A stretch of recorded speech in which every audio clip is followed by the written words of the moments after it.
Fijaos en esto. Ferdinand de Saussure nunca llegó a publicar la que sería su obra magna. Las ideas que revolucionaron la lingüística las recopilaron sus estudiantes después de su muerte. Y aquí empieza lo interesante. ¿Qué pasa cuando una idea así de potente se suelta en el mundo, ya sin su creador para guiarla?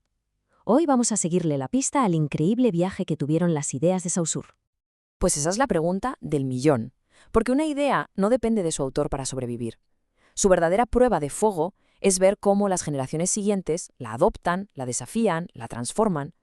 Y el caso de Saussure es un ejemplo perfecto de cómo una idea puede cobrar vida propia y llegar a lugares que su creador ni siquiera habría imaginado. Bueno, pues vamos al lío. Para entender todo lo que vino después, tenemos que recordar el punto de partida, ¿no? El plan de Saussure, que fue toda una revolución. Entender el lenguaje no como un simple montón de palabras, sino como un sistema, una estructura. Y en el mismísimo corazón de ese plan estaba el signo lingüístico. Ojo, que no es solo una palabra, es la unión inseparable de dos caras de una misma moneda. Por un lado, un concepto, el significado, y por otro, un sonido, el significante. Por ejemplo, la idea mental de árbol y la secuencia de sonidos árbol. Parece simple, ¿verdad? Pues esta pequeña idea fue la mecha que prendió una revolución intelectual. Primero vamos a ver qué pasó en casa, por así decirlo. Nos centramos en los lingüistas, los que cogieron el testigo de Saussure y empezaron a poner a prueba sus ideas, a pulirlas y, a veces, a buscarle las cosquillas, pero siempre desde dentro de su propio campo. A ver, Saussure insistía en que la conexión entre el sonido y la idea era totalmente arbitraria. O sea, casualidad pura. No hay nada en los sonidos de la palabra árbol que se parezca a un árbol. Pero entonces llega Pierre Giraud y lanza una pregunta clave. Oye, ¿seguro que esto es siempre así? ¿No puede haber algo que motive esa conexión? Y la forma que tiene Giraud de demostrarlo es fascinante.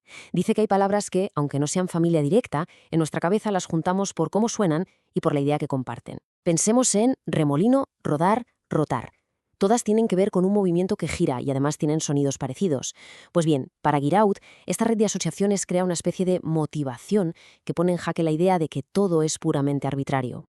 Mientras Saussure se centraba en la palabra, al otro lado del charco, en Estados Unidos, Leonard Bloomfield le dio una vuelta de tuerca a todo. Dijo, un momento, la unidad fundamental no es la palabra, es la oración. Este cambio, que puede parecer pequeño, desvió por completo a la lingüística estadounidense. Se centraron en la estructura visible de las frases, en la gramática, y dejaron un poco de lado el sistema abstracto que proponía Saussure. Y entonces, ¡boom!, entra en escena Noam Chomsky. Su relación con las ideas de Saussure fue una auténtica montaña rusa. Al principio le dio con todo. Lo criticó por dejar la sintaxis, o sea, la estructura de las frases, fuera de su sistema. Después, con el tiempo, fue admitiendo que la idea de un sistema era útil, aunque se quedaba corta. Y al final, en una jugada estratégica brillante, lo reivindicó como un precursor para dar legitimidad a su propia revolución, la gramática generativa. Pero si lo que pasó dentro de la lingüística ya es interesante, agarraos, porque lo que ocurrió fuera fue una auténtica explosión. Es como si las ideas de Saussure se escaparan del laboratorio y provocaran el Big Bang del estructuralismo, cambiando la forma en que entendíamos, bueno, casi todo. El antropólogo Claude Lévi-Strauss fue de los primeros en verle el potencial. Se dio cuenta de que las reglas de parentesco en las distintas culturas no eran aleatorias. Funcionaban como un lenguaje. Eran un sistema de diferencias, de oposiciones. De repente, el modelo de Saussure no solo servía para analizar palabras, sino para entender la estructura de la sociedad misma. Y si eso ya parece increíble, lo de Roland Barthes va todavía más allá. Para él, todo era un lenguaje. La moda, la publicidad, hasta la carta de un restaurante. Barthes decía que un menú tiene su propia gramática. Lo salado se opone a lo dulce, los platos van en un orden concreto. Con estas herramientas, el mundo entero se convirtió en un texto gigante, esperando a ser leído. Claro, toda revolución provoca una contrarrevolución, y llegó la siguiente ola de pensadores, los postestructuralistas, y estos no venían a hacer retoques al modelo de Saussure, no, su objetivo era mucho más radical, querían desmontarlo pieza por pieza. Recordemos un momento el signo de Saussure. Era un modelo equilibrado, estable. El concepto y el sonido, perfectamente unidos.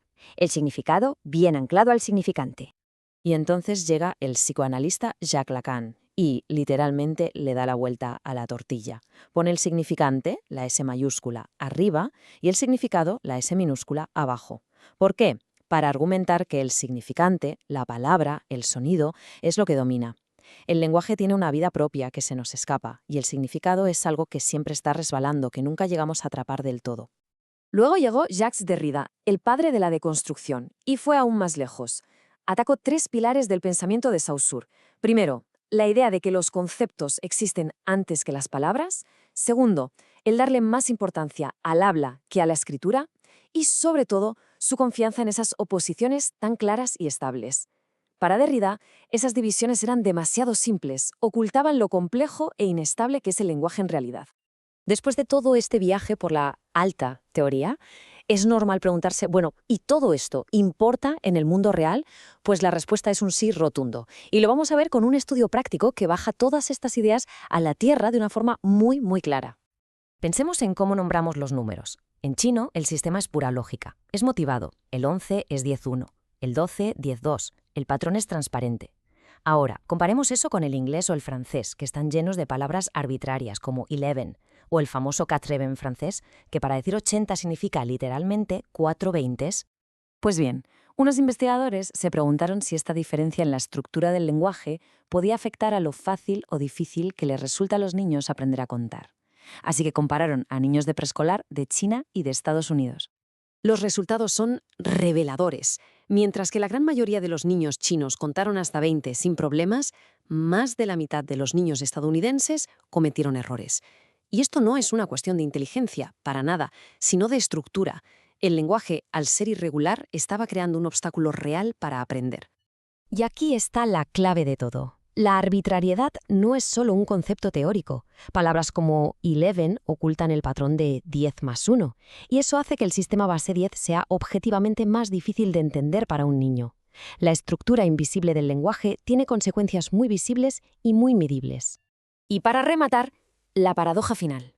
A pesar de ser el padre del estructuralismo, hay quien dice que el propio Saussure se adelantó a su propia deconstrucción, que al mostrar siempre esa tensión que no se puede resolver entre sus famosas dualidades, lengua y habla, significante y significado, en realidad ya estaba desmontando su propio sistema casi medio siglo antes de que llegara Derrida. Al final, el legado de Saussure es mucho más que una teoría sobre el lenguaje. Es una herramienta para mirar el mundo y ver los sistemas que funcionan por debajo de la superficie. Nos enseñó a buscar la gramática oculta en lo que decimos. Y eso nos deja con una pregunta fascinante. ¿Qué otras gramáticas invisibles, en la cultura, en la tecnología, en la sociedad, están dando forma al mundo que nos rodea sin que apenas nos demos cuenta?